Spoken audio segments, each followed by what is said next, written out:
आंब्याचे सांदण कोणी कोणी खाल्लंय? पटकन हात वर करा. अहो म्हणजे कमेंटमध्ये. आणि जर खाल्लं नसेल तर ह्या व्हिडिओला लाईक करा. कारण अहो इतकं छान लागतं आणि करायलाही इतकं सोपं आहे. व्हिडिओ पूर्ण बघितला ना तर अगदी लगेच करायला घ्याल. अगदी मोजक्या साहित्यात बनतं. ही एक कोकणी रेसिपी आहे. करायला खूप सोपी आहे आणि टेस्टी तर इतकी लागते ना. तर तुम्ही ही रेसिपी ना रोज बनवाल. चला तर मग रेसिपीला सुरुवात करूया. पण व्हिडिओ जर आवडला असेल तर चॅनेलला लाईक करा, शेअर करा आणि हो सबस्क्राईब करायला विसरू नका. चला तर मग वेळ न घालवता रेसिपीला सुरुवात करूया. मी इथे एका पॅनमध्ये 1 वाटी तांदूळ घेतलेला आहे. तुम्ही तांदूळ कोणत्याही प्रकारचे घेऊ शकता. फक्त थोडंसं ह्याचा भात सुटसुटीत मोकळा व्हायला हवा. तांदूळ मी थोडंसं घेऊन ना यामध्ये थोडं थोडं घालून आपण हे छान असं थोडंसं ब्राऊन कलर येईपर्यंत आपण भाजून घेणार आहोत. हलका मीडियम गॅसवरती आपण याला छान असं भाजून घ्यायचं आहे. लक्षात ठेवा फक्त तांदूळ आपला जास्त चिकट नसावा, नाहीतर आपला सांदणाचं जे बॅटर असते ते खूप जास्त चिकट होतं आणि आपलं बनवल्यानंतर सांदण देखील सॉफ्ट व कापसासारखं स्पंजी नाही बनत.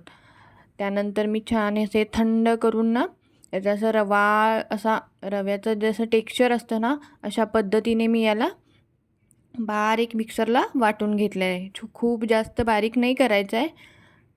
आपला रेग्युलर रवा असतो ना अशा पद्धतीने रवाळ वाटायचा आहे. त्यानंतर आपण इथे 1 वाटी आंब्याचा गर घेतलेला आहे. आंबे असतात ते आपण सोलून मिक्सरमध्ये याची छान अशी पेस्ट बनवायची आणि ही आंब्याची पेस्ट घालायची आहे. यामध्ये अर्धी वाटी मी ते साखर घातलेली आहे. तुम्ही तुमच्या आवडीनुसार साखर घालू शकता. तुम्हाला जर जास्त गोड खायचं असेल तर तुम्ही जास्त गोड खाऊ शकता. मी इथे छान क्रीमी टेक्स्चर येण्यासाठी ना मी इथे 2 ते 3 चमचे कंडेन्स मिल्क घातलेलं आहे. जर कंडेन्स मिल्क नसले तर तुम्ही कोकोनट मिल्क देखील घालू शकता. थोडंसं मी इथे ना खोबऱ्याचा किस घातलेला आहे. याने खूप छान आणि टेस्टी बनतं सांदण. हे छान असं आपण एकजीव करून घ्यायचं आहे. त्यानंतर आपण याला एक 10 ते 15 मिनटे असंच भिजत ठेवायचं आहे. जेणेकरून आपला जो दाणेदार असा तांदळाचा रवा आहे ना तो छान असा सॉफ्ट होतो. जे आंब्याचं मिश्रण आहे, आंब्याची पेस्ट आहे ना ती यामध्ये मुरली जाते आणि आपला तांदळाचा जे रवा आहे तो छान असा फुलून उमलून येतो. यामुळे आपला सांदण आहे ना ते खूप छान आणि टेस्टी आणि रवाळ बनतं. दाणेदार खायला खूप छान आणि टेस्टी लागतं. अशा पद्धतीने मी छान मिक्स केलेलं आहे आणि 10 मिनटं याला रेस्ट करू द्यायचे. त्याच्यानंतर आपण इथे बेकिंग सोडा घातलेला आहे. 1 चमचा बेकिंग सोडा घालून छान असं मिक्स करायचं आहे. तुम्ही यामध्ये इनो देखील घालू शकता. इनो घालताना थोडा वरून आपण पाणी घालून हे छान किंवा दूध घालून छान असं मिक्स करून घ्यायचं आहे. आता मी असं एक भांडं घेतलेलं आहे किंवा तुमच्याकडे केकचं जर पॅन असेल स्टीम करता आलं तर ते देखील घेऊ शकता तुम्ही. मी ते खाली केळीचं पान घातलेलं आहे.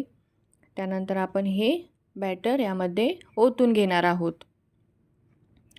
सर्व मिश्रण आपण यामध्ये ओतून एकसारखं असं पसरवून घ्यायचं आहे आणि वरून तुम्ही थोडंसं ड्रायफ्रूट्स किंवा काहीही घालू शकता तुमच्या आवडीनुसार. यानंतर त्याला एक 10 ते 15 मिनटे स्टीम करू द्यायचं आहे. बघा किती छान असं मऊ लुसलुशीत बनतं. यामध्ये थोडंसं चाकू नाही तर आपण स्टिक घालून चेक करायचं आहे की आतपर्यंत हे शिजलं आहे की नाही.